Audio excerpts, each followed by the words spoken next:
하나님의 말씀 봉독합니다. 오늘 말씀은 요한복음 21장 15절에서 17절까지입니다. 저희가 조밥 먹은 후에 예수께서 시몬 베드로에게 이르시되 요한의 아들 시몬아 내가 이 사람들보다 나를 더 사랑하느냐 하시니 가로되 주여 그러하되 내가 주를 사랑하는 줄 주께서 아시나이다. 가라사대 내 어린 양을 먹이라 하시고 또 두 번째 가라사대 요한의 아들 시몬아 내가 나를 사랑하느냐 하시니 가로되 주여 그러하여다 내가 주를 사랑하는 줄 주께서 아시나이다. 가라사대 내 양을 치라 하시고 세 번째 가라사대 요한의 아들 시몬아 내가 나를 사랑하느냐 하시니 주께서 세 번째 내가 나를 사랑하느냐 하심으로 베드로가 근심하여 가로되 주여 모든 것을 아시오매 내가 주를 사랑하는 줄을 주께서 아시나이다. 예수께서 가라사대 내 양을 먹이라. 아멘. 할렐루야. 할렐루야. 지난 주일 우리는 우리 모두의 죄를 위해 십자가에 못 박혀 돌아가시고 또 3일 만에 다시 살아나신 그 예수님을 기념하는 부활주일을 저희가 함께 보냈습니다. 그리고 우리 함께 여전도에서 준비해 주신 그 맛있는 만찬도 우리가 먹었고 또 어린아이들은 에그헌팅도 하면서 부활하신 예수님으로 인해 모두가 기뻐하고 즐거워하는 그런 시간이었습니다. 그 예수님께서 부활하신 후 2000여 년이 지난 지금도 우리가 이렇게 그 기쁨을 기념하고 즐거워하는데 제게 문득 당시 예수님을 따르던 제자들은 얼마나 그 부활의 감동과 기쁨이 더 넘치고 충만했을까라는 생각이 들어서 제가 오늘 말씀을 찾아보고 또 준비하게 됐습니다. 그런데 이 말씀 준비 가운데 발견한 그 예수님의 제자들의 모습은 제가 기대했던 것과는 솔직히 많이 다른 모습이었습니다. 처음에는 그래도 그들의 신앙이 그래도 지금의 우리 모습과는 뭔가 좀 많이 다르지 않을까? 그래도 직접 눈으로 부활하신 예수님을 그들의 육안으로 봤는데 어떤 특별한 체험이 그들에게 있지 않았을까? 라는 그런 생각으로 저는 본문을 좀 바라봤었습니다. 왜냐면 우리가 생각하기에 이제는 예수님께서 부활하셨으니까 정말 모든 것이 달라져야 된다고 생각을 하게 되지 않나요? 제자들도 더 이상 두려움이 없었을 것 같고 그들에게 정말 흔들림 없는 신앙으로 담대하게 그들이 살아갔을 것 같다고 우리는 생각할 수 있습니다. 그런데 오늘 본문에서는 그것과는 전혀 다른 그 제자들의 모습을 우리에게 보여줍니다. 여러분, 부활은 분명 승리입니다. 예수님께서 죄와 죽음을 이기시고 우리에게 영원한 생명을 약속하시는 역사상 가장 위대한 사건이 바로 부활입니다. 하지만 당시 제자들의 모습에서 예수님의 부활로 인한 어떤 극적인 변화는 솔직히 볼 수 없었습니다. 예수님의 부활을 보고 예수님은 살아계신 주님이시구나. 이 예수님을 믿는 믿음에 확신이 생겼을 수는 있습니다. 하지만 그들은 여전히 두려워했고 여전히 혼란 가운데 있었고 무엇을 해야 할지를 알지 못했습니다. 오늘 요한복음 21장은 바로 그 모습을 예수님의 수제자인 베드로를 통해 우리에게 보여주고 있습니다. 여러분도 아시지만 예수님께서 돌아가시기 전에도 또 그리고 예수님께서 부활하신 그 이후에도 성경에 가장 많이 등장하는 제자 중 한 사람이 바로 베드로입니다. 베드로는 예수님과 함께 3년을 동거동락하면서 예수님께서 하신 일들을 가장 가까이에서 보고 또 제자들 중 예수님은 살아계신 하나님의 아들이십니다 라는 그런 가장 큰 믿음의 고백까지 한 정말 충신 중에 충신이었습니다. 그런데 예수님께서 경비병들에게 붙잡혀 가시고 대제사장들과 장로들에게 신문 받으시며 가장 고통받으시던 그때 베드로는 생명의 위협을 느끼고 나는 예수님과는 전혀 관계가 없는 사람입니다. 나는 예수님 모릅니다. 라면서 가장 강하게 부인했던 사람 또한 베드로였습니다. 그랬던 베드로이기 때문에 내 눈앞에서 잡혀가시고 또 십자가에서 죽으시고 그리고 다시 살아나신 예수님을 봤을 때 이 베드로는 어떤 마음이 들었을까요? 예수님의 부활에 마냥 그가 기쁘기만 했을까요? 그렇지 않았습니다. 베드로는 이 예수님을 바라보면서 엄청난 죄책감에 빠져서 기뻐하지도 또 슬퍼하지도 못했던 겁니다. 나는 예수님을 배반했는데, 나는 도망쳤는데. 그런 마음 때문에 감히 예수님께 다가가지 못하고 그저 멀리서 그래도 예수님께서 살아나셔서 다행이다. 이렇게 생각하고 있었을 수도 있습니다. 그렇습니다. 오늘 이 베드로의 이야기는 우리 모두가 공감할 수 있는 한 가지 이야기를 지금 다루고 있습니다. 그것은 바로 실패에 대한 이야기입니다. 실패는 성공의 어머니라는 말도 있듯이 실패를 두려워하지 말라는 메시지들이 세상에 많이 있지만 그런데도 우리는 되도록이면 실패하지 않았으면 좋겠고 실패하는 것이 너무나도 두렵고 창피한 건 어쩔 수 없는 사실입니다. 그리고 세상이 그렇게 실패에 대해 관대한 것처럼 우리에게 느껴지지도 않습니다.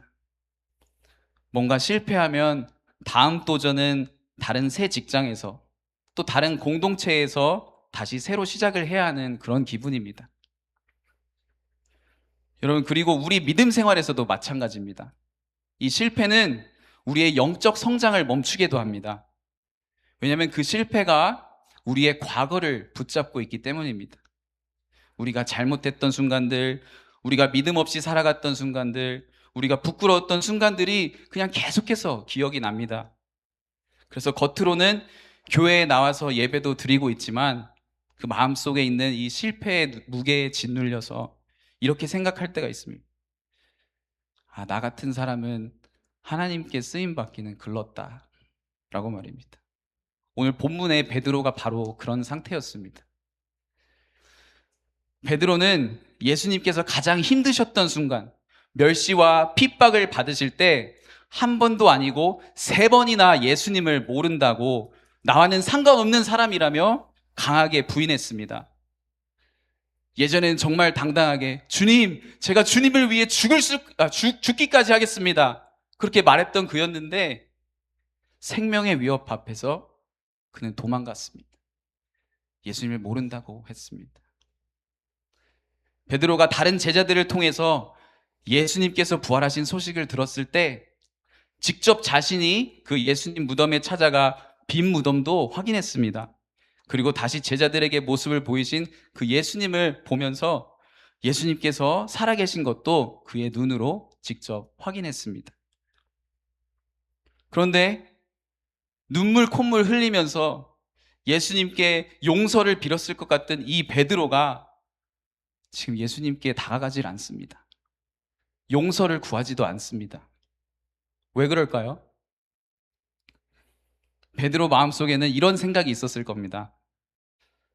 난 자격이 없어. 난 너무 실패했어. 난 더 이상 예수님의 제자로 살 수가 없어.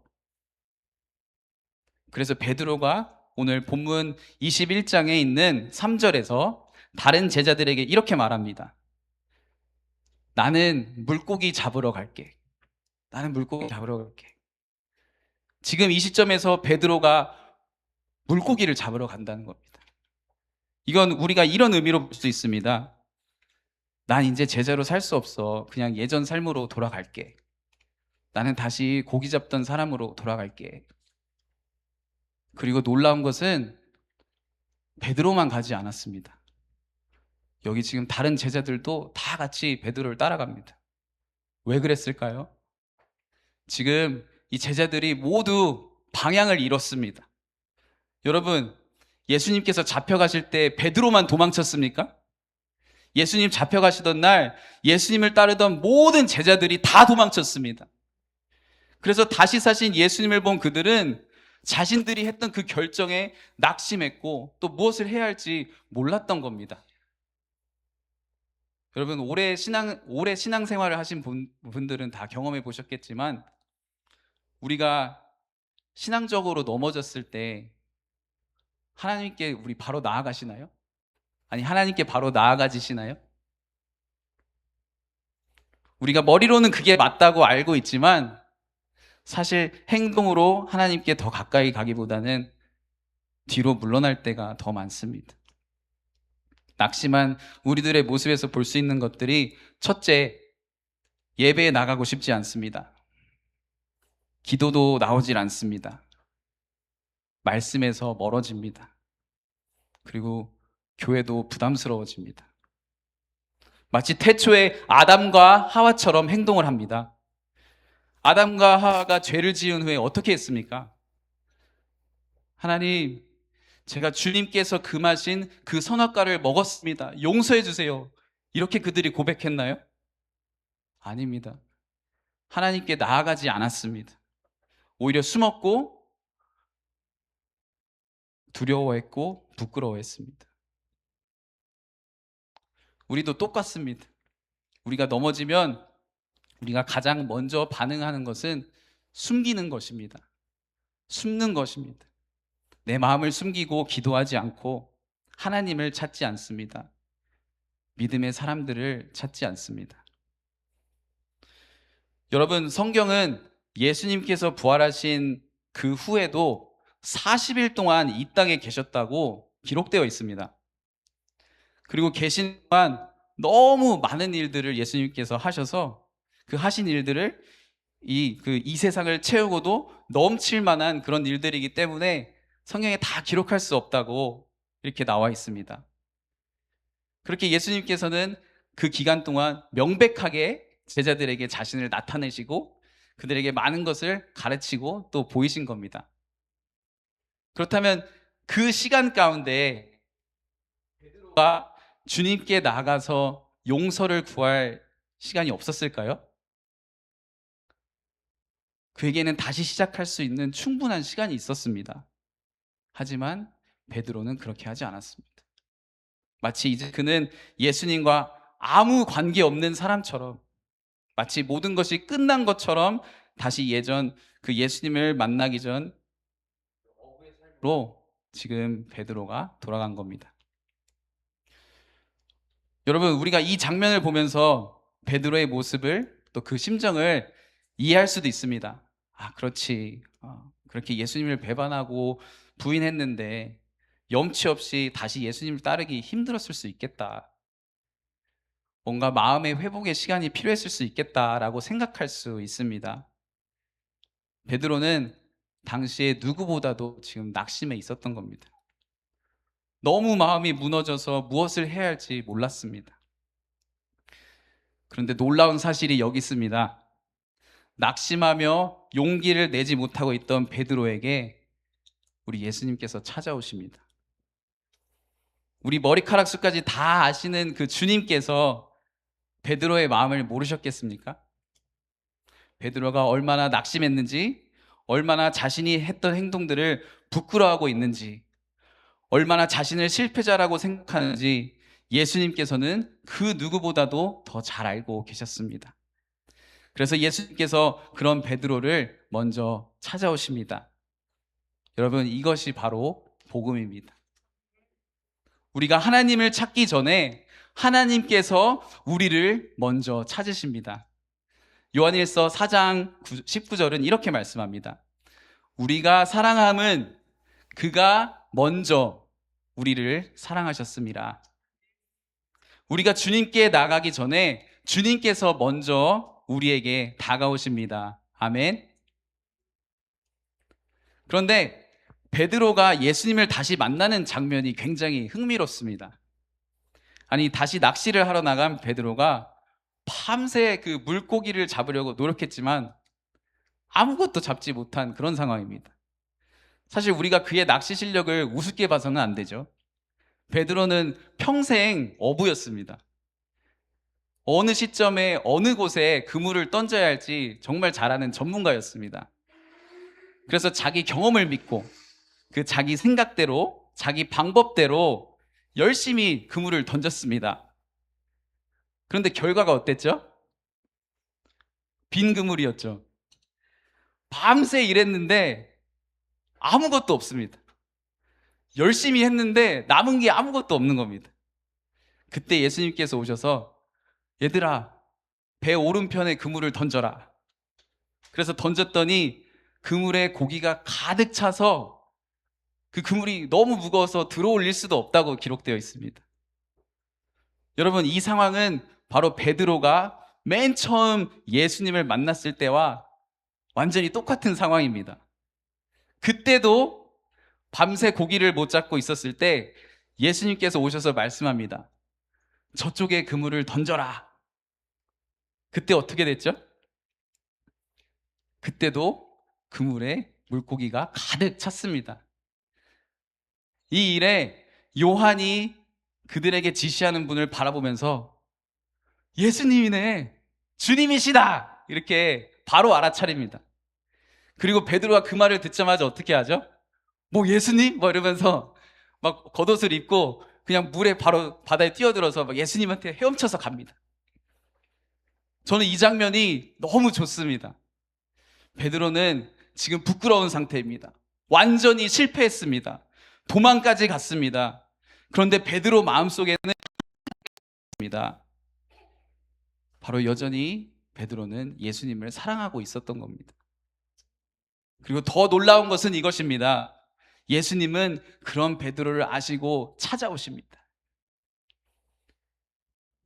그리고 오늘 본문 전반부에 이렇게 막 허겁지겁 뛰어서 육지에 올라나온 베드로가 가장 먼저 숯불을 봤다는 그런 이야기가 나오는데 이 사실이 우리가 그냥 지나쳐서는 안 되는 디테일이기 때문에 제가 잠깐 말씀드리겠습니다. 성경에서 원어로 이 숯불이라는 단어가 딱 2번 나옵니다.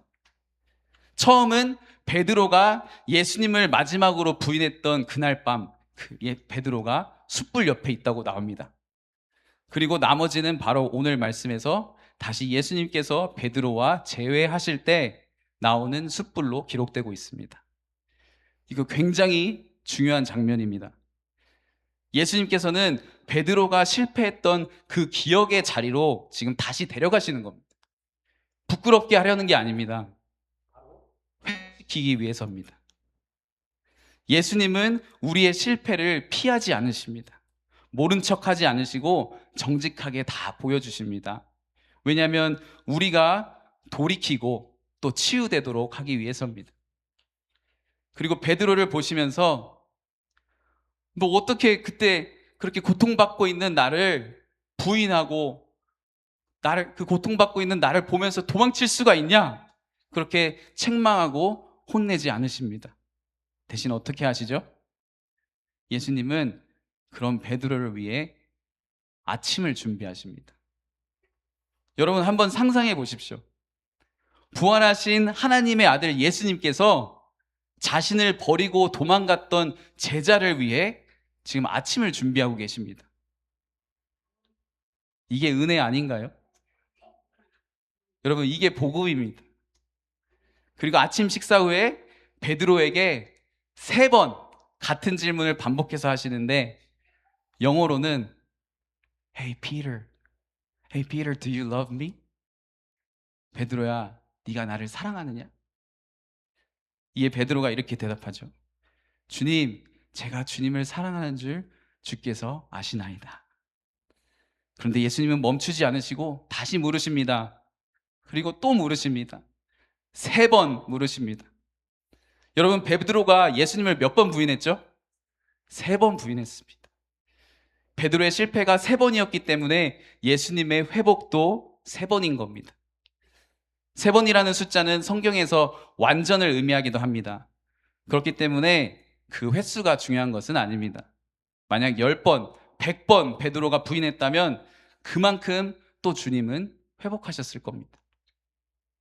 여러분, 지금 예수님께서는 베드로의 잘못을 들춰내셔서 다시 아프게 하려고 하는 게 아닙니다. 지금 그를 완전히 회복시키고 계시는 겁니다. 그리고 베드로가 예수님을 사랑한다고 고백할 때마다 예수님은 베드로에게 이렇게 말씀하십니다. 내 양을 치라. 내 양을 먹이라. 내 양을 먹여라. 여러분, 이 말의 의미는 이겁니다. 베드로야, 내가 너를 통해 이룰 목적이 있다. 나는 너를 신뢰한다. 나는 절대 너를 포기하지 않는다. 예수님은 지금 베드로의 이야기를 다시 쓰고 계시는 겁니다. 베드로의 실패보다 예수님의 은혜가 훨씬 더 크다는 것을 지금 보여주고 계신 겁니다. 그리고 저는 예수님께서 이 베드로에게 하시는 그 말씀이 주님께서 오늘 우리에게 하시는 말씀이라고 믿습니다. 우리가 베드로처럼 공개적으로 예수님을 부인하지 않았을 수 있습니다. 하지만 우리에게도 이런 연약한 순간들이 많이 있습니다. 믿음대로 나아가지 못하고 타협했던 순간, 기도하기 싫었던 순간, 하나님 모르는 사람처럼 살았던 순간, 또 주님께 다시 돌아오기 부끄러웠던 그런 순간들. 그리고 우리는 여기에 더해서 이런 생각들까지 합니다. 하나님이 날 포기하신 게 아닐까? 난 더 이상 하나님께 쓰임 받을 수 없는 사람 아닐까? 그런데 요한복음의 마지막 장인 오늘 요한복음 21장이 우리에게 주는 메시지는 정반대입니다. 요한복음이 마무리되는 이 시점에서 주님께서 우리에게 주시는 그 메시지는 바로 예수님께서 우리를 절대 포기하지 않으신다는 겁니다. 우리가 실패하고 넘어져서 부끄러워하고 있을 때도 예수님은 우리를 찾아오십니다. 우리가 신앙을 떠나 예전 삶으로 돌아가려고 할 때도 예수님은 다시 우리의 이름을 부르십니다. 베드로야, 다시 일어나라. 재석아, 다시 일어나라. 우리 다시 시작하자. 제가 지금 우리 성도님들 이름 하나하나 다 부르면서 이 말씀을 전해드리고 싶습니다. 우리 시간 있는데 한번 해볼까요? 누구누구야, 다시 일어나라. 우리 다시 시작하자. 아멘. 제가 솔직히 말씀드리면 이번 주 이 말씀을 준비하면서 저 개인적으로도 마음의 은혜가 많이 됐습니다. 정말 많은 우여곡절을 지나서 목사로 임명까지 받았는데도 아직도 제 삶에 그 베드로와 같이 마음이 많이 연약할 때가 있고 넘어질 때가 많습니다. 그리고 나 자신을 낙심하고 또 위축하게 만드는 그런 생각들에 사로잡힐 때도 많습니다.